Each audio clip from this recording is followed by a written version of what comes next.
الحمد لله رب العالمين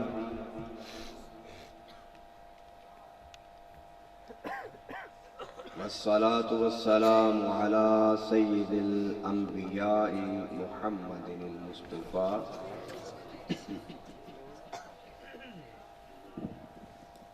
وعلى آله المجتبى أما بعد فأعوذ بالله من الشيطان الرجيم بسم الله الرحمن الرحيم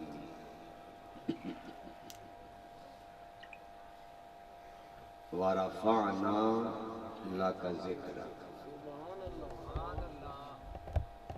قال الله تعالى في القرآن المجيد والفرقان الحميد في شان حبيبه مخبرا وآمرا إن الله وملائكته يصلون على النبي يا أيها الذين آمنوا صلوا عليه وسلموا تسليما اللهم صل على سيدنا ومولانا محمد وعلى آل سيدنا ومولانا محمد وبارک وسلم وصلوا علیہ۔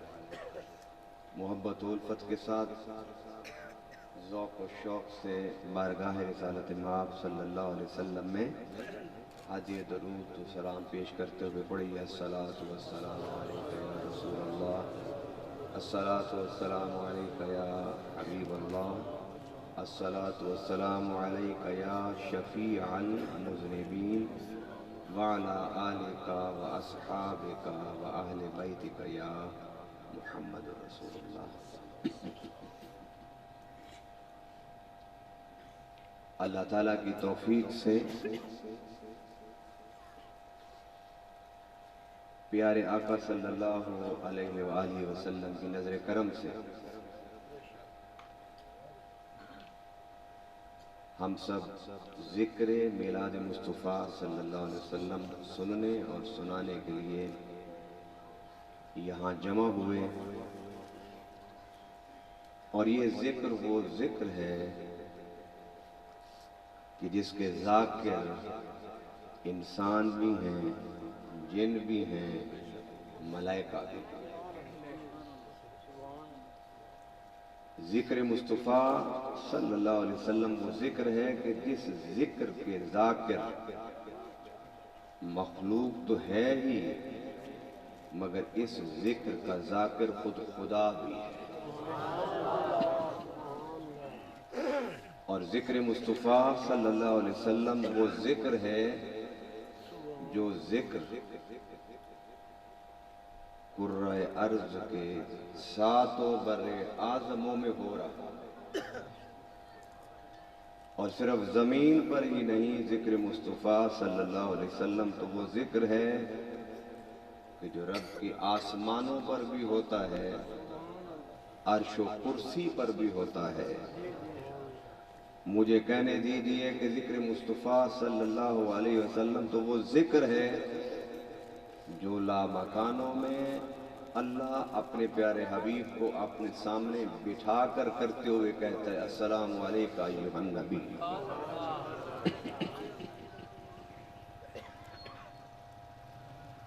حضور صلی اللہ علیہ وسلم کا ذکر جب مخلوق کرتی ہے تو اس کا مقصد کیا ہوتا ہے کہ وہ اس ذکر کے برکت سے سر بلند ہو جائے۔ اب آپ دیکھیے، آپ ذکر سننے والے اور میں آقا کا ذکر کرنے والا، کتنی خوبصورت جگہ منتظمین نے آپ کے لیے بنائی ہے، اور ذکر کرنے والوں کے لیے کتنی بلند جگہ منتظمین نے بنائی ہے۔ ہم جب ذکر مصطفیٰ کرتے ہیں تو سر بلند ہو جاتے ہیں۔ مخلوق جب خالق ذکر مصطفیٰ کرتا ہے تو پھر اللہ فرماتا ہے تم ذکر کرتے ہو تو میرے حبیب کے ذکر سے بلندیوں پر پرواز کرتے ہو، اور جب میں ذکر کرتا ہوں اپنے حبیب کا تو میرا حبیب مکہ سے پرواز کرتا ہوا سدرہ پر، اور سدرہ سے پرواز کرتا ہوا اعلیٰ مکانوں پر، پھر وہاں سے کعبہ کا حسین پر، پھر او ادنا پر جلوہ گر ہو کے مجھ سے گفتگو کرتا ہے، اور وہ گفتگو کرتا ہے میں اسے سلام بھیجتا ہوں۔ اس لیے رب العالمین نے اپنے پیارے حبیب صلی اللہ علیہ وسلم کا جب ذکر کرنے کی بات کی تو صرف ذکر کرنے کی بات نہیں کی، بلکہ فرمایا ورفعنا۔ ہو ہی نہیں سکتا کہ کوئی سنی ہو اور اسے یہ آیت نہ آتی ہو۔ بلند آواز سے کہیے ورفعنا۔ ہم نے اے پیارے تیرے ذکر کو بلند کر دیا، اور ہر کام کرنے کا کوئی نہ کوئی مقصد ہوتا ہے، ہر کام کرنے کا کوئی نہ کوئی مقصد ہوتا ہے۔ اللہ تو نے اپنے حبیب کے ذکر کو بلند کیوں کیا؟ فرمایا لاکا۔ اب یہ لفظ لاکا جو ہے اس میں مقصد بیان کر دیا، میں اس لیے اپنے حبیب کا ذکر بلند کرتا ہوں کہ میرا حبیب راضی ہو جائے۔ فرق کر دیا کہ ہم ذکر کرتے ہیں آقا کا کہ اللہ راضی ہو جائے، اور اللہ ہمارے آقا کا ذکر کرتا ہے کہ میرا حبیب راضی ہو جائے۔ اس لیے حدیث ہے کل احد یطلب رضائی وانا اطلب رضاک یا محمد۔ شرق والے، غرب والے، شمال والے، جنوب والے، زمین والے، آسمان والے اللہ کی رضا کے طالب ہیں، اور رب لا مکانوں میں اعلان کر رہا ہے آدم سے حضرت عیسیٰ تک 1,24,000 صحابہ، تابعین، تبع تابعین، ائمہ مجتہدین، غازی میدان میں جنگ لڑتا ہے، شہید اپنی گردن کٹاتا ہے، کیوں؟ کہ اللہ راضی ہو جائے، اور اللہ لا مکانوں میں بیٹھ کے کہتا ہے پیارے میں تیرا ذکر اس لیے بلند کر رہا ہوں کہ اے پیارے تو راضی ہو جائے۔ اور یہ آپ کہیں گے کہ یہ لاکا کا جو لفظ ہے پتہ نہیں اس کا ترجمہ یہ بنتا بھی ہے یا نہیں۔ آپ لغات کو دیکھیے، اپنے علاقے کی علماء سے پوچھئے۔ آئیے میں ایک صراحتاً ایک آیت سے اس مسئلے کو سمجھا دیتا ہوں۔ فرمایا وَلَسَوْفَ يُعْطِيكَ رَبُّكَ فَتَرْضَىٰ۔ میں نے اپنے وقت مقررہ میں اپنے موضوع کو مکمل کرنا ہے، اس لیے میری درخواست ہوگی کہ آپ لوگ اپنے گھروں کو، بستروں کو چھوڑ کے پنڈال میں بیٹھے ہیں، اپنے جسموں کو لے کے تھوڑی دیر کے لیے اپنے دل اور دماغ کو بھی اس پنڈال میں لے آئیے۔ پھر بات سننے کا بھی مزہ آئے گا اور سمجھنے کا بھی مزہ آئے گا۔ پھر وہ ذوق پیدا ہوگا کہ بیٹھے ہوئے تو آپ یہاں پر ہیں سلم والی میں، لیکن حاضری آپ کی مدینہ میں لگنا شروع ہو جائے گا۔ اب اس آیت کا ترجمہ بڑا سادہ، میں بڑا سادہ گفتگو کرنے کا عادی ہوں، علمی فکری موضوعات کو بڑے آسان لفظوں میں سینوں میں اتارنے کے رب نے مجھے اپنے حبیب کے صدقے میں خاص ملکہ عطا فرمایا ہے۔ ابھی اسٹیج پر کوئی کہہ رہے تھے کہ آپ ان کی تقریر ہوگی جنہیں ہم ٹی وی پر سنتے رہتے ہیں۔ آپ تو مجھے سنتے رہتے تھے اور روزانہ مجھے دیکھتے تھے، میں یہاں صرف اس لیے آیا ہوں کہ میں اس علاقے کے عاشقان رسول کی زیارت کروں۔ فرمایا وَلَسَوْفَ يُعْطِيكَ رَبُّكَ فَتَرْضَىٰ۔ پس ان قریب تیرا رب تجھے دے گا، یوتی کا دے گا پیارے، تجھے عطا فرمائے گا۔ کس لیے؟ فرمایا فترضیٰ، ہم پیارے تجھے اس لیے عطا فرمائیں گے تاکہ تو راضی ہو جائے۔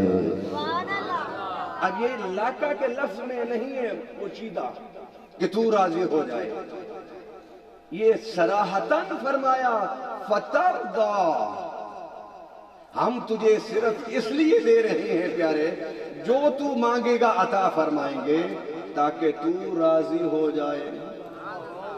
اب عشق والوں میں آپ کے لیے ایک حدیث ایسی سنا رہا ہوں جس میں ہم سب کی نجات بھی ہے اور ہم سب کی بخشش بھی ہے اور مغفرت بھی ہے، اور اس مسئلے کی وضاحت بھی ہے۔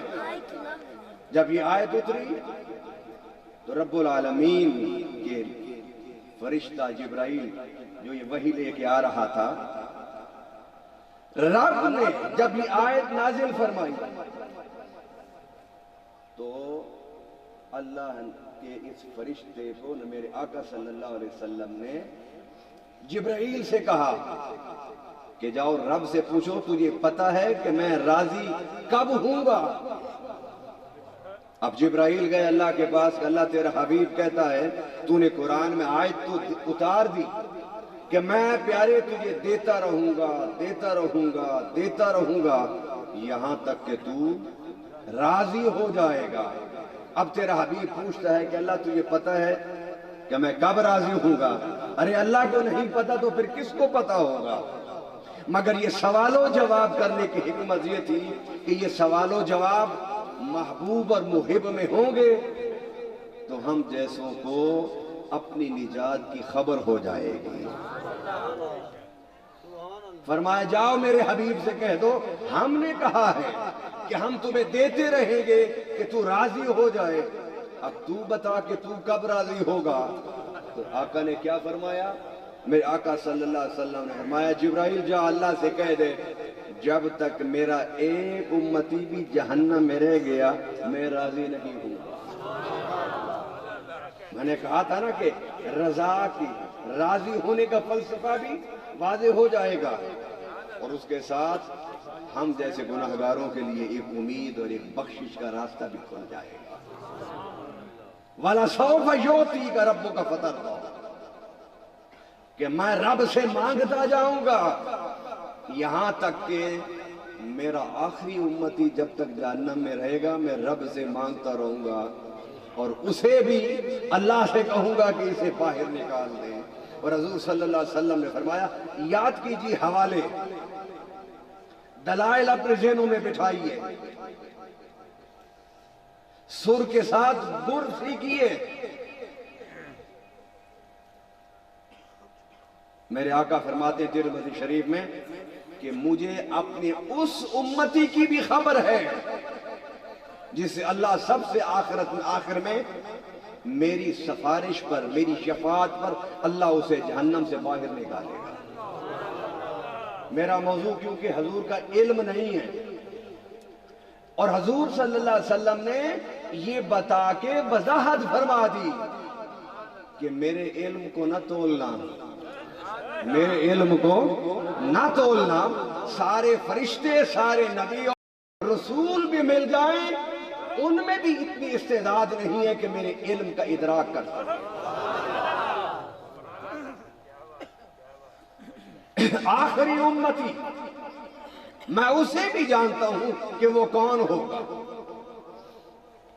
اس کا نام جانتا ہوں، اس کی شکل جانتا ہوں۔ آج اس مستی اور ذوق سے حضور کا ذکر سنو کہ گنبد خضرا میں میرے آقا کو اتنا پیار آ جائے کہ ابو بکر و عمر کو اشارہ فرمائیں، ابو بکر و عمر ذرا دیکھو تو صحیح، رات کے اس 12 بجے میں جب نیند کا غلبہ ہوتا ہے لوگ آرام کے بستر پر سوتے ہیں، یہ میرے امتی میرے عاشق میرے ذکر بیٹھ کے سن رہے ہیں، اور مجھے یقین ہے کہ میرے آقا کی اگر اس مجمع پر پڑ گئی تو قیامت کے دن میدان حشر میں حضور اور ابو بکر و عمر تلاش کر کر کے آپ کو جنت لے جائیں گے، اس لیے کہ جس پر حضور کی نظر پڑ جائے وہ جہنم میں جا ہی نہیں سکتا۔ ایک صحابی اپنا واقعہ سناتے ہیں کہ مجھے کسی نے کہا کہ جس پر تاجدار مدینہ کی نظر پڑ جائے وہ کلمہ پڑھ لیتا ہے، یا جو ان کو دیکھ لے وہ بھی کلمہ پڑھ لیتا ہے۔ تو کہنے لگے کہ میں نے کہا کہ اب کیا کیا جائے کہ میں کہیں اپنے آباء و اجداد کے دین پر چھوڑ بیٹھوں؟ تو نے ارادہ کیا کہ میں خودکشی کرتا ہوں، خودکشی کے لیے پہاڑ پر چڑھے چھلانگ لگائی، آنکھیں بند تھی کہ اب یہ زمین پر گرا اور پٹک کے مر جاؤں گا۔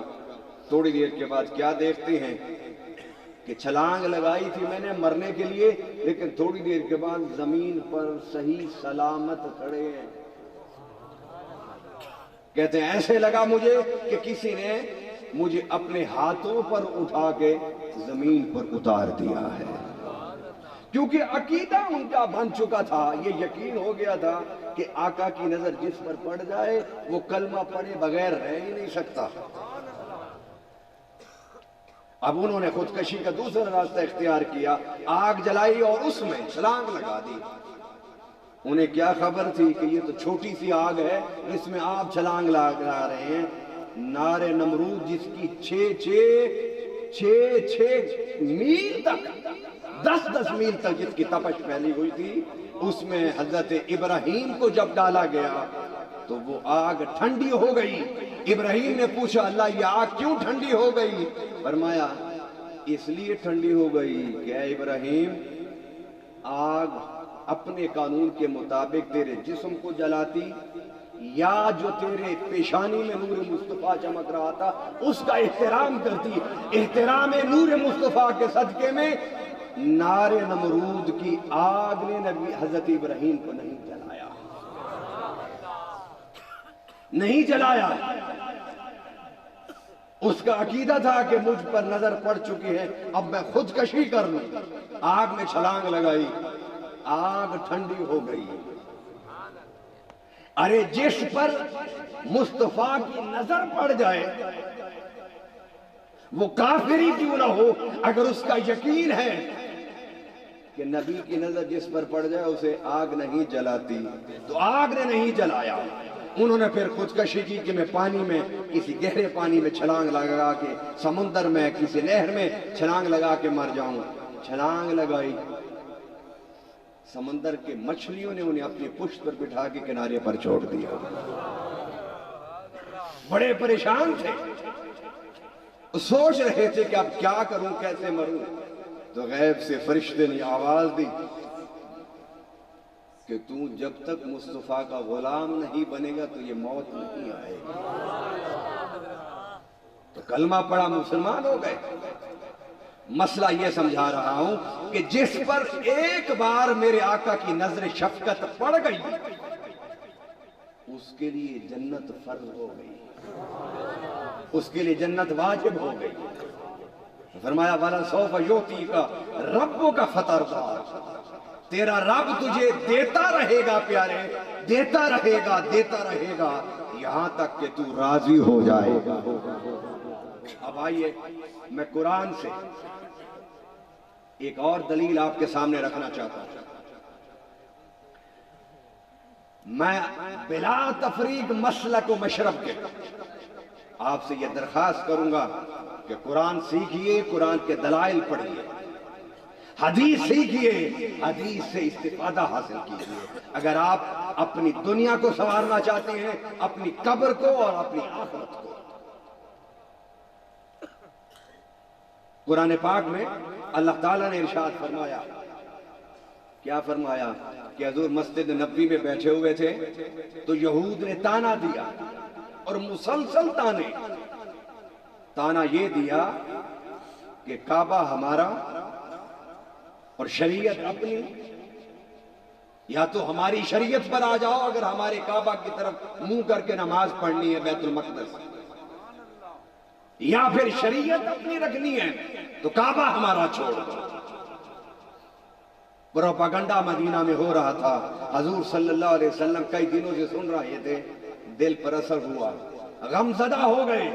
عصر کی نماز کا وقت آ گیا، نماز پڑھنا شروع کر دی۔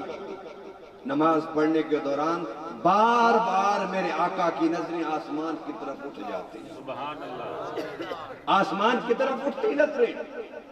تو رب العالمین نے کتنے خوبصورت لفظوں میں ارشاد فرمایا، قَدْ نَرَا تَقَلُّبَ وَجْهِكَ فِي السَّمَاءِ، اے پیارے تیرا بار بار چہرہ آسمان کی طرف اٹھتا ہوا ہم دیکھ رہے ہیں۔ یہ کیسے ہو سکتا ہے کہ میرا حبیب بے قرار ہو کے آسمان کی طرف دیکھے اور میں رب اس کے چہروں کو نہ دیکھوں؟ اللہ جانتا تھا کہ حضور صلی اللہ علیہ وسلم دل میں یہ خواہش لے کے کھڑے تھے اللہ میرا قبلہ بدل دے تاکہ ان کے اعتراض ختم ہو جائیں یہود کے۔ حضور صلی اللہ علیہ وسلم اسی سوچ میں 2 رکعتیں ادا فرما لی۔ جب تیسری رکعت میں کھڑے ہوئے تو رب نے کہا فَلَنُوَلِّيَنَّكَ قِبْلَةً، ہم تیرے قبلے کو بدل رہے ہیں، تیرے قبلے کو بدل رہے ہیں۔ اللہ اکبر، تیرے قبلے کو بدل رہے ہیں۔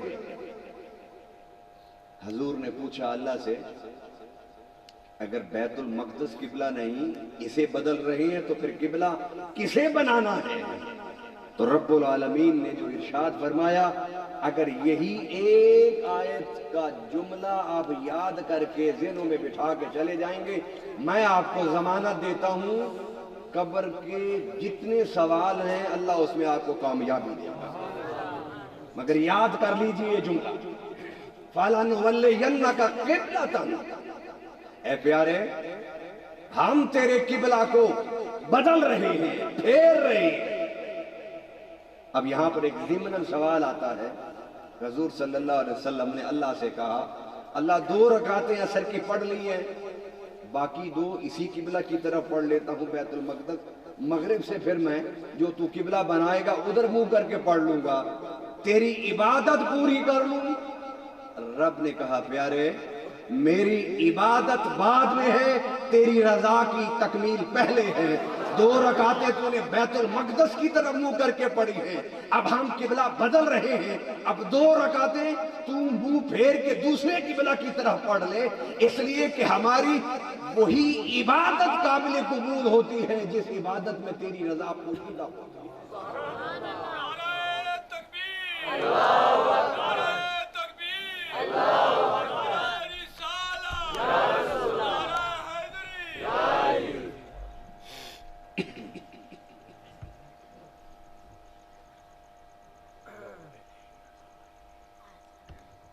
اب یہاں پر رب نے کیا کہا؟ اللہ سے پوچھتے ہیں آقا کے کدھر منہ کروں، مشرق کو کروں، مغرب کو کروں، شمال کو کروں، جنوب کو کروں، بیت المعمور کو کروں، کدھر منہ کر کے نماز پڑھوں؟ قبلہ بنا، قبلہ بدل رہا ہے تو منہ کدھر کروں؟ عشق والوں یہ جملہ یاد کر کے جائیے، میں آپ کو پھر کہتا ہوں کہ یہی ایک جملہ آپ نے یاد کر لیا تو مرتے دم تک آپ کی عقائد کی حفاظت ہوتی رہے گی۔ گمراہی و ضلالت کے آندھی اور طوفان آپ کے عقیدے کی عمارت میں دراڑ پیدا نہیں کر سکے گا۔ رب نے کہا پیارے مجھ سے کیا پوچھتا ہے کہ میں بتاؤں کہ کدھر منہ کرنا ہے؟ قبلۃً ترضاھا، ہم تیری رضا کو دیکھ رہے ہیں، جدھر تیری مرضی ہو منہ کرتے ہم قیامت کے لیے اسے قبلہ بنا دیں گے۔ ہم قیامت تک کے لیے اسے قبلہ بنا دیں گے۔ یہ لفظ یاد کیجئے قبلۃً ترضاھا، بولیے قبلۃً، قبلۃً، پیارے جس کو تو قبلہ بنانے پر راضی ہے میں خدا اسی پر مہر تصدیق لگا دوں۔ میں علماء سے بات کرنا چاہتا ہوں، میں تفسیر پڑھنے والوں سے پوچھنا چاہتا ہوں، میں حدیث کا درس دینے والوں کو متوجہ کرنا چاہتا ہوں، مجھے دکھائیے کہ جو قرآن میں قبلہ کی تبدیلی کی پہلی آیت اتری اس میں اللہ نے مسجد حرام کا ذکر نہیں کیا، اس میں فرمایا فَلَنُوَلِّيَنَّكَ قِبْلَةً تَرْضَاھَا، پیارے منہ ہم تیرا پھیر رہے ہیں بیت المقدس سے، اب کدھر تو منہ کرنا چاہتا ہے؟ پیارے جدھر تیرا منہ ہوگا وہی قبلہ ہوگا۔ ترضاھا، جس پر تو راضی ہو جائے گا قبلہ بنانے پر ہم بھی اس پر راضی ہو جائیں گے۔ اور جب حضور نے مسجد حرام کی طرف مکہ کی طرف منہ کیا تو اس کے بعد جتنی آیتیں اتری اس میں شطر المسجد الحرام کا لفظ ہے، کہ مسجد حرام کی طرف منہ کر لو، جہاں بھی ہو تم منہ مسجد حرام کی طرف کر لو، منہ مسجد حرام کی طرف کر لو۔ یہ بات میں کہا مسجد حرام کو اور کعبہ کو اور حرم مکہ کو شرف اس وقت ملا جب میرے آقا کی توجہ بیت اللہ پر پڑی۔ اگر اس کا یقین نہیں آتا تو میں موضوع کو بھی آگے بڑھاتا ہوں، دلیل بھی دیتا ہوں، اور عشق کے چند پھول آپ کی جھولی میں ڈالنا چاہتا ہوں۔ جب مکہ فتح ہوا تو آذان فتح ہونی تھی۔ کیا ہونا تھا؟ آذان فتح، یعنی فتح کے بعد سب سے پہلی آذان۔ سارے صحابہ جو قریش سے، بنو ہاشم سے تھے، عدی تھے، امیہ سے تھے، سارے کھڑے تھے کہ حضور مجھے فرمائیں تاکہ میں اذان فتح دوں مکہ میں۔ حضرت عمر فاروق کی خواہش تھی کہ میں آج اذان فتح دوں اگر آقا مجھے اجازت دیں، اس لیے کہ جب عمر فاروق نے کلمہ پڑھا اور مسلمان ہوئے دار بنی ارقم میں تو نماز کا وقت ہو گیا۔ میرے آقا نے فرمایا صفے سیدھی کر لو دار بنی ارقم میں، تو عمر فاروق بولے، کہنے گے، عرض کرنے کے حضور یہ عمر کے اسلام لانے سے پہلے چھپ کے نماز ہوتی تھی، آج نماز چھپ کر نہیں ہوگی، علل اعلان ڈنکے کی چوٹ پر ہوگی۔ صحابہ کو اگر اسلام سے نکالو گے تو دین کہاں سے سیکھو گے؟ ارے صحابہ کو اسلام سے نکالو گے تو قرآن کہاں سے ملے گا؟ صحابہ کو دین سے نکالو گے تو شریعت کہاں سے پاؤ گے؟ صحابہ کو دین سے نکالو گے تو تفسیر کس سے لوگے؟ فقہ کس سے لوگے؟ آئین کس سے لوگے؟ دستور کس سے لوگے؟ سلطنت کا نظام کس سے لوگے؟ مجھے کہنے دیجئے اگر صحابہ کو نکالو گے تو در اہل بیت کہاں سے ملے گا؟ ارے در اہل بیت کی خبر دینے والے بھی ابو بکر عمر ہیں، اور اگر در صحابہ کو نکال دو گے تو مصطفیٰ کو کہاں سے پاؤ گے؟ صحابہ کو نکال دو گے تو میں بڑی بات کر رہا ہوں، پھر خدا کو بھی تم نہیں پا سکتے۔ کیا قرآن میں نہیں ہے کہ محمد الرسول اللہ صلی اللہ علیہ وسلم محمد اللہ کے رسول ہیں؟ والذین معہ، والذین، اللہ کہہ رہا ہے کہ میرا نبی اللہ کا رسول ہے، اور اگر اسے تم دیکھنا چاہو تو جب بھی دیکھو گے تو صحابہ کے جھرمٹ میں دیکھو گے۔ کس میں دیکھو گے؟ صحابہ کے جھرمٹ میں دیکھو گے۔ ارے بدر نہیں سمجھ سکتے جب تک صحابہ کو نہیں سمجھو گے۔ خندق کی، احد کی، تبوک کی، طائف کی، فتح مکہ کی، کسی چیز کی سمجھ نہیں آ سکتی جب تک آگے بڑھ کے صحابہ کے دروازے پر سر نہیں جھکا۔ یہ عجیب تماشا ہم نے لگایا ہوا ہے، اپنے پیٹ کی خاطر ہم نے دکانیں سجائی ہوئی ہیں۔ کسی کی دکان کا نام صحابہ ہے اور کسی کی دکان کا نام اہل بیت ہے۔ ارے ان کے نام پر دکانیں نہ سجاؤ، ان کے نام پر اپنے عقیدے کو سجاؤ۔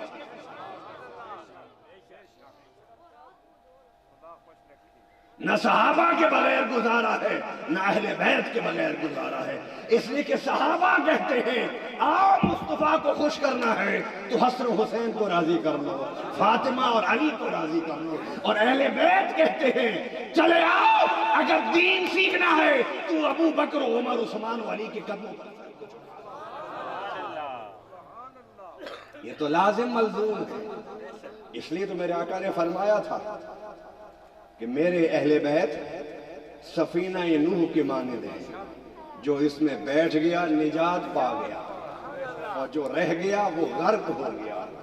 اور پرانے وقتوں میں جب سفینوں میں سفر ہوتے تھے تو ہدایت، رہنمائی سفر کی کس سے لی جاتی تھی؟ کس سے لی جاتی تھی؟ ستاروں سے۔ کشتی میں بیٹھنے والا منزل پر پہنچ نہیں سکتا تھا اگر اسے ستارہ نظر نہ آئے۔ اس لیے میرے آقا نے فرمایا صحابک النجوم فبأیہم اقتدیتم اہتدیتم۔ ارے تباہ ہونے سے، غرق ہونے سے بچنا چاہتے ہو تو پھر کشتی میں بیٹھو، اور اگر منزل پر پہنچنا چاہتے ہو تو صحابہ کے دامن کو پکڑو۔ مجھے ایک بات بتائیے، حضرت علی مخدومہ کائنات خاتون جنت اور امام حسن و حسین صحابی نہیں تھے؟ بتائیے، صحابی تھے نا؟ صحابیت عظمت کے راستے اور دروازے کھولتی ہے۔ علامہ اقبال نے نہیں کہا تھا بمصطفیٰ برسا خیشرا کہ دی ہماوست اگر بون رسیدی تمام گولہ نیست۔ چچا تو ابو جہل بھی تھا، ابو لہب بھی تھا، کیوں اللہ کے نزدیک ذلیل و خوار ہوئے؟ کہ انہوں نے صحابیت کے مقام پر اپنے آپ کو جلوہ گر نہیں کیا تھا۔ مت جھگڑے کرو صحابہ اور اہل بیت کے نام پر۔ میرے آقا کی محنت جو 23 سالہ محنت ہے، اس کے دو ہی نام ہیں، صحابہ ہے اور اہل بیت ہے۔ میرے آقا کے نبوت کی ایک آنکھ صحابہ ہے اور دوسری آنکھ اہل بیت ہے۔ اللہ اکبر۔ سیدنا عمر فاروق کھڑے تھے، ابو بکر عمر، حضرت ابو بکر صدیق کھڑے تھے، عثمان غنی کھڑے تھے، طلحہ کھڑے تھے، حضرت زبیر کھڑے تھے، عبد الرحمن بن عوف کھڑے تھے، سعد بن عبادہ کھڑے تھے۔ کس لیے؟ کہ حضور ہمیں اشارہ فرما دیں کہ فتح مکہ کی اذان دو۔ حضور کی نظریں کبھی دائیں کبھی بائیں، کبھی آگے کبھی پیچھے۔ صحابی عرض کرنے کہ یا رسول اللہ ہم تو یہاں کھڑے ہیں، قربان جاؤں۔ ایک وہ تھے جو حضور کے سامنے کھڑے تھے کہ حضور ہمیں کہیں کہ اذان دو، اور ایک وہ کالا توتلا غلام جو مکہ کے اندر بیت اللہ میں حرم کعبہ میں ایک طرف سر سجدے میں رکھ کے رو رہا ہے اور کہہ رہا ہے اللہ میں نے اسی مکہ کی سرزمین پر انگاروں پر لیٹا ہوں، میرے سینے پر پتھر رکھے گئے اور مجھے مارتا تھا امیہ بن خلف، کہتا تھا چھوڑ دو دامن مصطفیٰ کو، میں انگاروں سے تمہیں اٹھا کے کم خواب کے بستروں پر سلاؤں گا۔ تو بلال کا ایک ہی جواب ہوتا تھا کہ میں سب کچھ چھوڑ سکتا ہوں، مصطفیٰ کا دامن نہیں چھوڑ۔ آقا اللہ یہ وہی جگہ ہے جہاں میرے گلے میں رسی ڈال کے بچوں کو دے دی جاتی تھی اور وہ مجھے مکہ کے سنگلا چٹانوں پر گھسیٹتے پھرتے تھے۔ آج مکہ فتح ہو گیا، میری قسمت کہاں کہ مجھے اذان کے لیے کہا جائے گا۔ بلال کا یہ رونا اتنا قبول ہوا کہ حضور کی آنکھیں بلال ہی کو تلاش کر رہی تھی۔ فرمایا غائن البلال، میرا بلال کدھر ہے؟ جس کا چہرہ تو کالا تھا، دل میرے محبت سے اجلا تھا۔ تلاش کیا گیا، بلال سر سجدے میں رکھ کے رو رہے تھے۔ فرمایا بلال آؤ، آقا نے بلایا ہے۔ بلال سمجھ گئے کہ مصطفیٰ کا بلاوا ہی میرے بخت کو چمکا دے گا۔ اٹھ کے بھاگتے ہوئے آئے، آنسو پوچھتے ہوئے آئے۔ میرے آقا نے پوچھا بلال رو رہے ہو؟ کہ حضور ہاں رو رہا تھا۔ فرمایا یہ تو خوشی کا دن ہے کہ یہی مکہ تھا جہاں سے ہم ہجرت کر کے گئے تھے، انہوں نے ہمیں رہنے نہیں دیا تھا، آج ہم فاتح بن کے اس مکہ میں داخل ہوئے۔ آقا خوشی کے بھی آنسو ہیں، امید کے بھی آنسو ہیں۔ خوشی اس لیے کہ فتح ہو گیا مکہ، امید کے آنسو اس لیے کہ آج آذان کا قرہ خدا جانے کس کے نام نکلتا ہے۔ فرمایا بلال میں نے تجھے اسی لیے بلایا ہے کہ آ جا اور مکہ کی بیت اللہ کی چھت پر کھڑا ہو گئے، آج آذان فتح تو سنا تاکہ انسانیت کو پتہ چل جائے کہ اسلام ہی وہ مذہب ہے جو مظلوموں کو، غلاموں کو، عورتوں کو عزت دیتا ہے۔ خدا جانے آج کی عورتیں مغربی کلچر میں اپنی عزت کیوں تلاش کرتے ہیں۔ آؤ مصطفیٰ کے قدموں سے لپٹ جاؤ، مرد ہوگا یا عورت، غلام ہوگا یا آزاد، اسے اللہ اس دنیا میں بھی عزت دے گا، قبر میں بھی دے گا، آخرت میں بھی دے گا۔ نعرہ تکبیر، اللہ اکبر، نعرہ تکبیر، اللہ اکبر، نعرہ رسالہ، نعرہ غوثیہ۔ بیت اللہ کی چھت پر بلال کھڑے ہو گئے۔ اب بڑے بڑے سردار بلال کی غلامی پر رشک کر رہے تھے۔ یہ کاش ہم سردار نہ ہوتے، غلام بلال حبشی ہوتے۔ اذان دینے کے لیے ہاتھ اٹھائے، اور قربان جاؤں مدینہ میں جو حضور کے دو مؤذن تھے، ایک مؤذن تھے حضرت عبداللہ ابن ام مکتوم، وہ نابینا تھے، اور دوسرے مؤذن تھے حضرت بلال حبشی جو کالے تھے، توتلے تھے۔ اذان کے لیے جب چھت پر کھڑے ہوئے، اذان کے لیے ہاتھ اٹھا کے جب اذان دینے لگے تو رک گئے۔ میرے آقا سے پوچھتے ہیں، آقا اذان کا حکم تو آپ نے دیا، لیکن کھڑا بیت اللہ کی چھت پر، کعبہ کی چھت پر کھڑا کر دیا، اذان کے لیے منہ کرنا پڑتا ہے قبلہ کی طرف، تو آقا منہ کدھر کروں؟ مدینہ میں اذان دی تو منہ قبلہ کی طرف، بدر میں اذان دی تو منہ قبلہ کی طرف، احد میں اذان دی منہ قبلہ کی طرف، خندق میں اذان دی تو منہ قبلہ کی طرف، طائف میں اذان دی تو منہ قبلہ کی طرف، تبوک میں اذان دی تو منہ قبلہ کی طرف، سفر میں اذان دی تو منہ قبلہ کی طرف، حضر میں اذان دی تو منہ قبلہ کی طرف، پانچوں نمازوں کی اذان دی منہ قبلہ کی طرف، جمعے کی اذان دی تو منہ قبلہ کی طرف۔ آقا اب تو قبلہ کی چھت پر آپ نے مجھے کھڑا کر کے لازوال عزتوں سے نوازا ہے، بتا دیجئے کہ منہ کدھر کروں؟ فرمایا بلال جب بھی اذان دی تو نے منہ قبلہ کی طرف، آج اذان فتح دے کے غلاموں کو عزت بھی دینا چاہتا ہوں اور اس مسئلے کی وضاحت بھی کرنا چاہتا ہوں۔ جب کعبے کی چھت پر کھڑے ہو جاؤ، اب سوال کرتے ہو کہ منہ کدھر کریں، تو فرمایا اب منہ اس کی طرف کر لو جو قبلہ کا بھی قبلہ ہے۔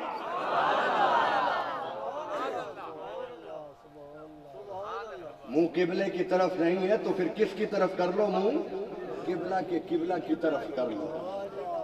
اس لیے تو اعلیٰ حضرت عظیم المرتبہ الشاہ امام احمد رضا خان فاضل بریلوی نور اللہ مرکزہ ورحمہ اللہ تعالی، آپ نے فرمایا حاجیو آؤ شہنشاہ کا روزہ دیکھو۔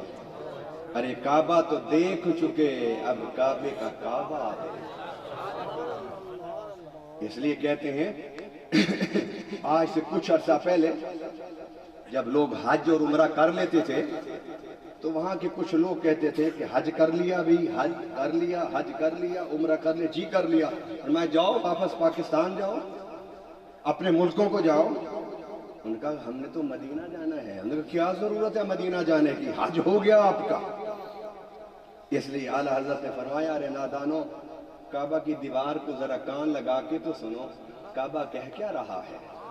کعبہ کہتا ہے تمہارے جسموں کا حج میرے پاس ہے اور تمہارے روحوں کا حج مدینہ میں۔ اس لیے کہ جسموں کا حج یہاں پر ہے کہ میں قبلہ ہوں تمہارا، اور تمہاری روحوں کا حج مدینہ میں ہے، اس لیے کہ وہ قبلے کا کعبے کا قبلہ ہے۔ اب آپ کہیں گے کہ کعبے کا قبلہ کیسے ہو گئے حضور؟ اس کی پہلی بات تو یہ کہ رب نے کہا فَلَنُوَلِّيَنَّكَ قِبْلَةً تَرْضَاهَا، پیارے جس کو تو قبلہ بنائے گا میں بھی اس پر مہر لگا دوں گا۔ یہ تو مدینہ کی بات ہے۔ آئیے، کیونکہ یہ میلاد النبی کا جلسہ ہے، میلاد کا جلسہ ہو، سیرت کا جلسہ ہو، معراج کا جلسہ ہو، عظمت قرآن کا جلسہ ہو، صحابہ کے عنوان کا جلسہ ہو، اہل بیت کی محبت کا جلسہ ہو، ان سارے عنوانات کا سرچشمہ میرے آقا کی ذات اقدس ہے۔ میں قرآن کی شان پر یہ جلسہ ہے۔ کہتے ہیں نا عظمت قرآن کانفرنس، عظمت قرآن کانفرنس سے جب پوچھا تو خود قرآن کہتا ہے کہ میری عظمت بیان کرنے سے پہلے جس پر میں نازل ہوا ہوں اس کی عظمتیں بیان کریں۔ صحابہ کی عظمت، ارے صحابہ کیوں بنے عظمت والے؟ اس لیے کہ وہ مصطفیٰ کے غلام بن گئے۔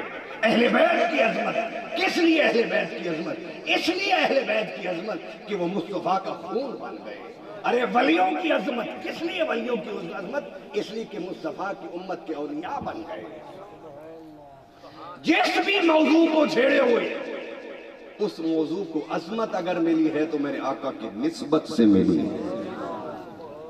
اور وہ میں مصرع آپ کو سناتا جاؤں کہ مولانا عبد الرحمن جامی بہت بڑے عاشق رسول تھے۔ بس میں یہاں پر ایک واقعہ ان کا سناتا چلوں، پھر میں ان کا وہ جو شعر ہے سگترا کاش جامی نام بود ہے اس کی طرف آتا ہوں۔ مولانا جامی کے پاس ایک شخص آیا اور اس نے کہا کہ مجھے بتائیے کہ مکھی میں اور پروانے میں کیا فرق ہے؟ آپ نے فرمایا بیٹھو میں تمہیں فرق سمجھاتا ہوں۔ آپ نے فرمایا جاؤ شہر کے چوراہے میں دیکھو، شہر کے چوراہے میں اس شخص کو بٹھا لیا، آپ نے ایک مکھی سے کہا جاؤ شہر کے چوراہے میں دیکھاؤ کہ شمع جل رہی ہے یا نہیں۔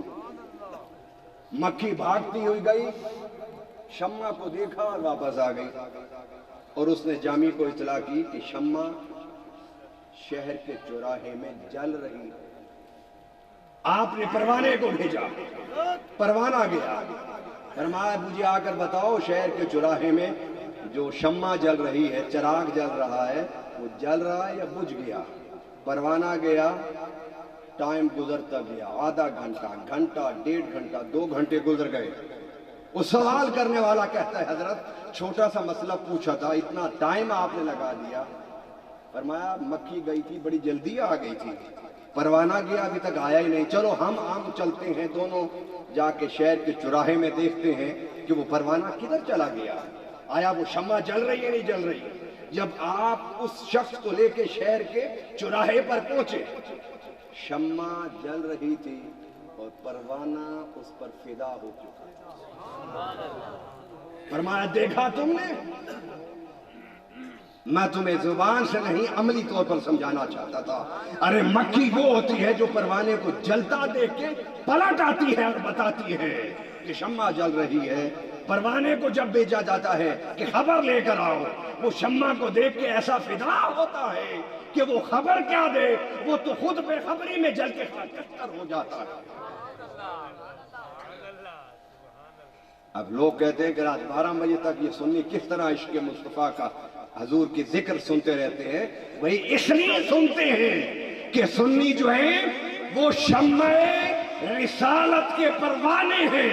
پروانے اس وقت تک گردش لگاتے رہتے ہیں چراغ کی، شمع کی، جب تک شمع جلتی رہتی ہے۔ یہ ہو ہی نہیں سکتا کہ شمع جل رہی ہو پروانہ چلا جائے، یہ بھی نہیں ہو سکتا کہ ذکر ہو رہا ہو اور حضور کے عاشق اٹھ کے چلے جائیں۔ نعرہ تکبیر، نعرہ رسالہ، نعرہ خلافت، نعرہ حیدری، نعرہ غوثیہ، نعرہ سلطانیہ، لجپال لجپال، اللہ محمد 4 یار ہادی خواجہ کتا فرید، سرکار کی آمد، سرکار کی آمد، میٹھے کی آمد، مدنی کی آمد۔ اللہ اکبر۔ جامی اپنی کتابوں میں لکھتے تھے سگترا کاش جامی نام بودے۔ ارے صحابہ اہل بیت تو بڑے نام ہیں، جامی کہتے ہیں کہ کاش یا رسول اللہ صلی اللہ علیہ وسلم آپ کے کسی کتے کا نام جامی ہوتا۔ تو جامی سے پوچھا اس سے آپ کو کیا فائدہ ہوتا؟ تو کہنے لگے کہ حضور جب اپنے گھر سے باہر نکلتے دروازے پر کتا بیٹھا ہوتا اور وہ نہ ہٹتا تو حضور اسے پاؤں مبارک لگاتے اور پاؤں مبارک لگا کے فرماتے جامی ہٹ جا، راستہ تو دے، اسی کے صدقے میں میرا نام حضور کے لبوں پر آ جاتا، اسی صدقے میں میرا نام حضور کے لبوں پر آ جاتا۔ ارے یہ کتوں کی نسبت حضور کے در سے ہو جائے تو وہ بھی ہمارے سروں کے تاج بن جائے۔ اعلیٰ حضرت نے نہیں فرمایا تجھ سے در، در سے سگ اور سگ سے ہے مجھ کو نسبت، میری گردن میں بھی ہے دور کا ڈورا تیرا۔ حضور میری کہاں مجال کہ میں آپ سے اپنی نسبت قائم کروں۔ حضور آپ کا گھر، اس گھر کا دروازہ، اس دروازے کی چوکھٹ، اس چوکھٹ پر بیٹھا ہوا کتا، حضور میری تو اس کتے سے نسبت ہے۔ اتنی بڑی نسبت ہے نسبت رسول کہ عشق والے ڈرتے ہیں کہ ہم کس طرح حضور کی ذات سے اپنا تعلق جوڑیں۔ اگر ہمارا تعلق حضور کے در اقدس پر بیٹھے ہوئے کتے سے بھی جڑ جائے تو تب بھی ہم دنیا اور آخرت میں کامیاب ہو گئے۔ یہ تو نبی کا در ہے نا۔ پیر سیال لجپال کے نعرے لگانے والوں، میں آپ کو ایک ولی کی بات اور کتے کی بات سناتا جاؤں گا تاکہ آپ کا عشق مضبوط ہو اور آپ کا عقیدہ مضبوط ہو جائے۔ وہ چند اللہ کے ولی جنہیں اصحاب کہف کہتے ہیں، غار والے، وہ جب شہر چھوڑ کے جا رہے تھے تو ایک کتا ان کے پیچھے پیچھے، وہ اسے مارتے بھگاتے وہ نہیں جاتا تھا۔ تو اس کتے نے اللہ سے کہا کہ اللہ یہ تیرے ولی مجھے اپنے ساتھ ساتھ چلنے نہیں دیتے، مجھے زبان دے، میں ان سے پوچھوں تو صحیح کہ مجھے کیوں مارتے ہو۔ رب نے اسے زبان دی، اس نے اللہ کے ولیوں سے پوچھا کہ مجھے کیوں مارتے ہو۔ انہوں نے کہا کہ ہم تو شہر چھوڑ کے جا رہے ہیں، ظالم بادشاہ مارنا چاہتا ہے، قتل کرنا چاہتا ہے، تو ہمارے پیچھے پیچھے رہے گا تو بھونکے گا تو پتہ چل جائے گا۔ تو اس کتے نے کہا اے اللہ کے ولیوں، کتے کتے میں فرق ہوتا ہے، میں ولیوں سے محبت کرنے والا کتا ہوں، میں نہ بھونکا نہ میں ٹوکا نہ میں شور مچاؤں، مجھے بس اپنی سنگت دے دو، میں اپنی زبان کو تالے لگا لیتا ہوں۔ اس کے بعد ولیوں نے اسے کچھ نہ کہا، آگے آگے ولی تھے، پیچھے پیچھے کتا تھا۔ جتنی دفعہ ولیوں کا ذکر ہوا اتنی ہی مرتبہ اس کتے کا ذکر ہوا۔ ارے حضور کے در پر بیٹھنے والا کتا تو بڑی شان کا ہے، ولیوں کے قدموں سے لگ جانے والا کتا بھی اتنا بابرکت ہو جاتا ہے کہ رب قرآن میں اس کا ذکر کرتا ہے۔ اور میرے آقا فرماتے ہیں جنت انسانوں کے لیے ہے، مگر اصحاب کہف کا کتا انسانی شکل میں ولیوں کی معیت میں جنت میں جائے گا۔ ارے کتا بھی اگر ولیوں کی صحیح سنگت جما لے، جوڑ لے تو وہ بھی جنتی ہو جاتا ہے۔ ارے ہم تو پھر انسان، پھر کلمہ گو مسلمان، پھر حضور کے عشق کا دم بھرنے والے اور زندگی بھر حضور کے ذکر کی محفلیں سننے والے، ہم کیسے محروم ہو سکتے ہیں؟ بخاری شریف کی حدیث سناتا چلوں۔ حضرت عبداللہ حضرت عباس فرماتے ہیں کہ 1 سال کے بعد ابو لہب مر گیا تھا، 1 سال کے بعد وہ مجھے خواب میں ملا۔ ابو لہب کو جانتے ہیں؟ ہاتھ اٹھا کے بتائیے، نہ ڈریے، جاننا کوئی جرم نہیں ہے، جو قرآن میں جو ذکر ہے تو جانتے تو ہوں گے ہم۔ تبت یدا ابی لہب وتب، ایک ہی کافر کا ذکر ہے قرآن میں اور وہ ابو لہب کا ہے، نام لے کر۔ سال کے بعد بخاری شریف کی حدیث پر شارحین نے لکھا ہے، حضرت عباس کہتے ہیں بھائی بتاؤ کیا حال ہے تمہارا؟ کہتے ہیں کہ تمہیں نہیں پتا کہ میں وہ کافر ہوں جس کی مذمت میں رب بھی بول پڑا، بڑا برا حال ہے۔ اچھا پھر اس نے کہا کہ مگر جب پیر کا دن آتا ہے، حضور کی ولادت کا وقت آتا ہے، تو میری باندی صوبیہ، کچھ علماء صویبہ پڑھتے ہیں، صوبیہ، میں اس لیے صوبیہ پڑھوں گا کہ عام لوگوں کو سمجھ آتی ہے اس سے، الغلط المشہور افصح من الصحیح، لیکن بے شمار علماء صوبیہ ہی نام لیتے ہیں۔ صوبیہ آئی بھاگتی ہوئی اور ابو لہب کو جب دیکھا کہ میں اسے خبر دوں کہ تیرا بھتیجا ہوا ہے، نبی نہیں، نبی کی خبر نہیں، رسول کی خبر نہیں، بھتیجے کی خبر۔ صوبیہ کہتی ہیں میں نے دیکھا کہ ابو لہب نشے میں مست لیٹا ہوا ہے، تھوڑی تھوڑی اس کو ہوش ہے، بات سنتا ہے، سمجھتا ہے۔ میں نے کہا ابو لہب میں تمہیں خوشخبری سنانے آئی ہوں۔ کہا کیا خوشخبری؟ کہا کہ اللہ نے تیرے یتیم، تیرے بھائی عبداللہ مرحوم کے گھر ایک در یتیم چاند جیسا بچہ عطا فرمایا ہے، تیرا بھتیجا ہوا ہے۔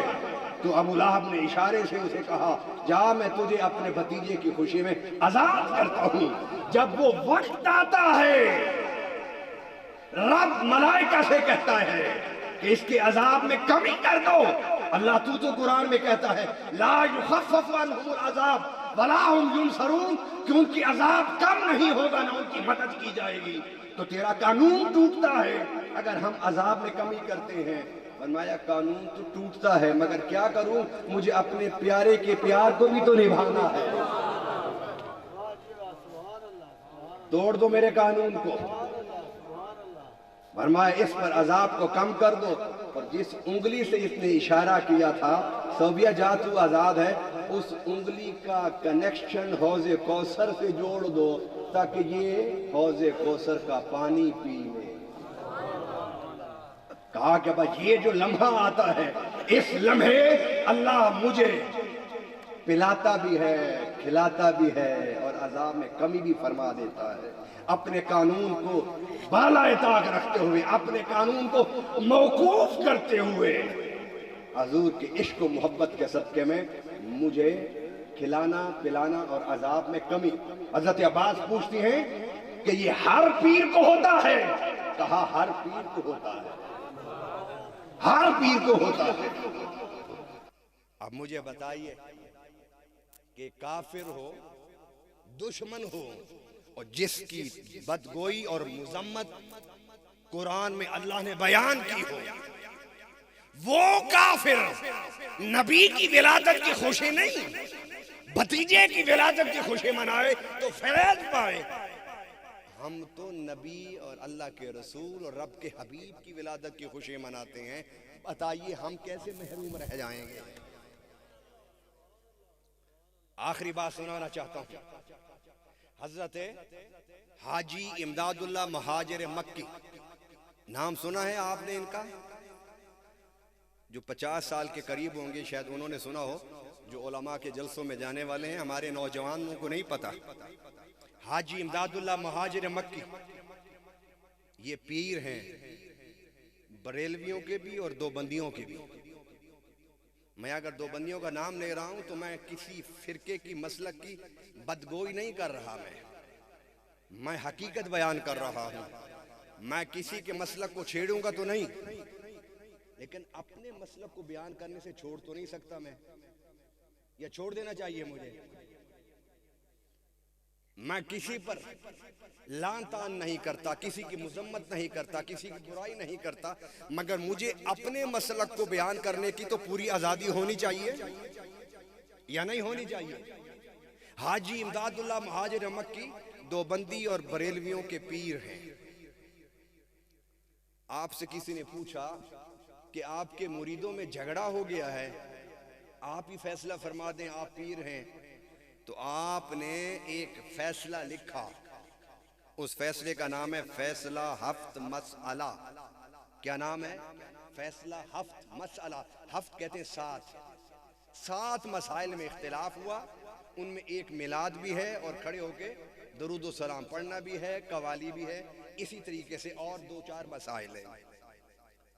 تو آپ نے فرمایا کہ میں تو لکھ رہا ہوں کہ میں تو ہر سال حضور کا میلاد مناتا ہوں، میرا مشروب ہے، میرا معمول ہے کہ میں ہر سال محفل سجاتا ہوں، محفل بناتا ہوں، لوگوں کو بلاتا ہوں، لنگر تیار کرتا ہوں، پھر کسی عالم کو، کسی خطیب کو، کسی ثنا خواں کو کھڑا کر کے نعتیں بھی سنتا ہوں اور حضور کا ذکر میلاد بھی سنتا ہوں۔ آ جائیے، ہم تو تیار ہیں اس مسئلے پر۔ اگر حاجی امداد اللہ مہاجر مکی نے یہ مسئلہ فیصلہ ہفت مسئلہ 100 سال پہلے لکھا ہے، آپ نیٹ پر کھولیے اور لکھیے فیصلہ ہفت مسئلہ، حاجی امداد اللہ مہاجر مکی، اس میں انہوں نے فیصلہ فرمایا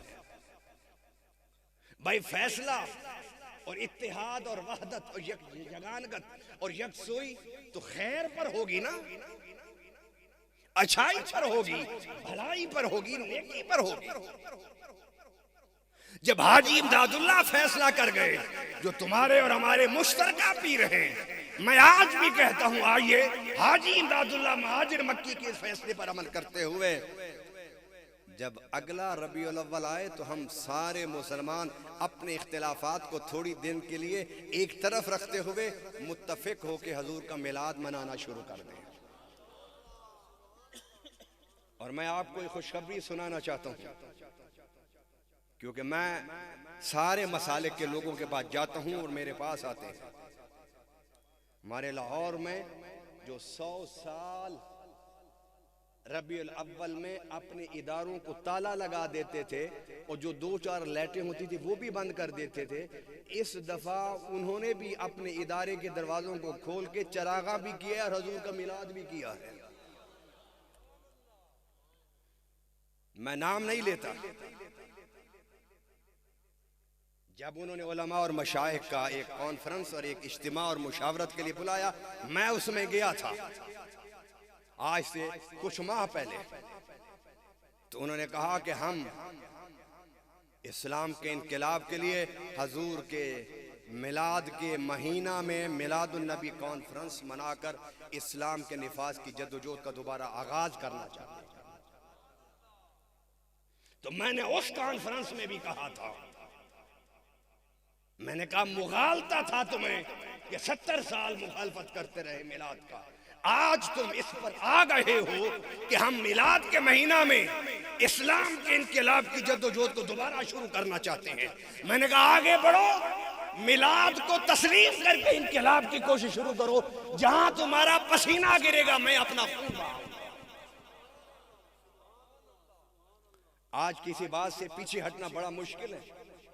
اب میں جو بات کر رہا ہوں یہ لائیو چل رہی ہے، میں اس کے کسی جملے سے منکر ہو سکتا ہوں؟ آج سیاستدان کیوں پھنس گئے؟ اسے سوشل میڈیا کی وجہ سے۔ پہلے جگہ جگہ جو لوگ بدل گئے ان کی بات بدل جاتی تھی، منہ ادھر بات اور منہ ادھر بات اور منہ ادھر بات اور، اب وہ ریکارڈ ہو جاتا ہے سب کچھ۔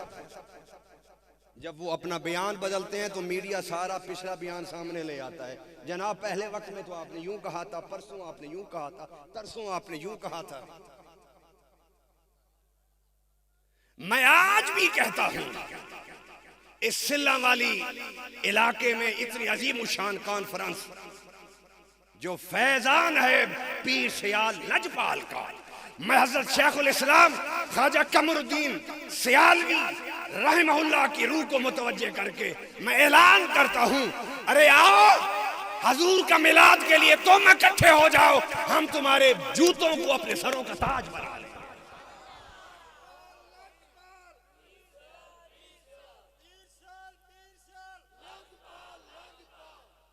اللہ اکبر۔ آئیے میں آیت کا ترجمہ کر دوں۔ اللہ رب العالمین نے فرمایا وَرَفَعْنَا لَكَ ذِكْرَكَ، اے پیارے ہم نے تیرے ذکر کو بلند کر دیا، اس لیے بلند کیا کہ تو راضی ہو جائے، تو راضی ہو جائے۔ اس لیے تو کیا خوبصورت شعر کہا گیا، وَرَفَعْنَا لَكَ ذِكْرَكَ کا ہے سایہ تجھ پر، وَرَفَعْنَا لَكَ ذِكْرَكَ کا ہے سایہ تجھ پر، ذکر اونچا ہے تیرا بول ہے بالا، نہ مٹا ہے نہ مٹے گا کبھی چرچا تیرا، مٹ گئے مٹ جائیں گے مٹ رہے ہیں آدھا تیرے، نہ مٹا ہے نہ مٹے گا کبھی چرچا تیرا۔ یہاں 70 سال کے بزرگ بھی بیٹھے ہیں، 75 سال کے بزرگ بھی بیٹھے ہیں، 40-50 سال کے، میں 50 سال سے جو عمر اوپر ہے ان سے پوچھتا ہوں، بتاؤ جتنا اب مصطفیٰ کا ذکر ہوتا ہے 50 سال پہلے ہوتا تھا اتنا؟ اتنی محفلیں جتنی آج ہوتی ہیں کیا پہلے ہوتی تھی؟ ہم نے بھی اپنا بچپن دیکھا، کہیں کہیں محفلیں ہوتی تھیں اور ہم لوگ بڑے شوق سے جاتے تھے، اور لوگ کہتے تھے کہ میلاد منانا شرک ہے، بدعت ہے، گمراہی ہے، ضلالت ہے، حرام ہے۔ مگر رب نے کہا تم بھی زور پورا لگا لو، اور میں نے اعلان کیا ہے کہ میں اپنے حبیب کا ذکر بلند کر رہا ہوں، تم بھی اپنا پورا زور لگا لو، میں بھی اپنی طاقت دکھاؤں گا۔ یہی زمانہ تمہیں دکھائے گا کہ حضور کے ذکر میلاد کو روکنے والے نظر نہیں آئیں گے۔ گلی گلی، کوچے کوچے، بازار بازار، گھر گھر، دکان دکان، کشاں کشاں، لمحے لمحے، ہر زمانے میں ہر وقت حضور کا ذکر میلاد ہوتا رہے۔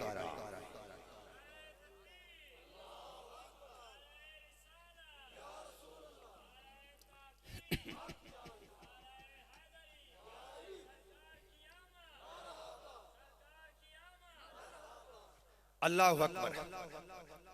تو فرمایا وَرَفَعْنَا لَكَ ذِكْرَكَ، کہ اے پیارے ہم نے تیرا ذکر تیری رضا کی خاطر بلند کر دیا۔ مولانا جامی ہی فرماتے ہیں، آپ فرماتے ہیں کہ اگر شاہین کے پنجوں کے نیچے کوئی مٹی لگ جائے تو وہ مٹی بھی اسی بلندی تک جاتی ہے جس بلندی تک شاہین جاتا ہے۔ ارے مصطفیٰ کے قدموں سے لپٹ جاؤ، جہاں جہاں مصطفیٰ جائیں گے ہم مصطفیٰ کے قدموں کی مٹی بن کے اس جگہ پر جائیں گے۔ خوش قسمت ہیں آپ لوگ، خوش قسمت ہیں یہ نوجوان جنہوں نے اتنی خوبصورت محفل کو سجایا۔ آپ نوجوانوں پر فرض ہے، رب نے آپ کو طاقت دی ہے، ہمت دی ہے، قوت دی ہے، جوانی دی ہے۔ یہ جوانی ہے اس لیے کہ ہم نے شیطانی طاقتوں کا مقابلہ کرنا ہے۔ اور وہ نوجوان کہ جن کی راتیں سرود اور رقص کی محفلوں میں گزرتی ہیں، اور ایک وہ نوجوان ہیں جنہوں نے اتنی خوبصورت محفل کو سجا کے ہمیں ذکر مصطفیٰ سننے اور سنانے کا موقع عطا فرمایا۔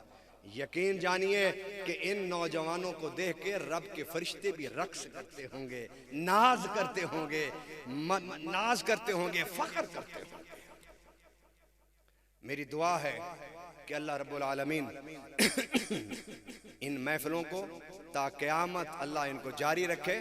بلکہ میرا تو عقیدہ ہے کہ یہ تو وہ محفلیں ہیں کہ جو مرنے کے بعد بھی ختم نہیں ہوتی، قبر میں بھی یہی ذکر مصطفیٰ ہوگا اور قیامت کے دن بھی یہی ذکر مصطفیٰ ہوگا۔ میں نے بڑی اختصار کے ساتھ بڑے مختصر طریقے سے آپ کو اس آیت کے حوالے سے کچھ سمجھایا اور بتایا۔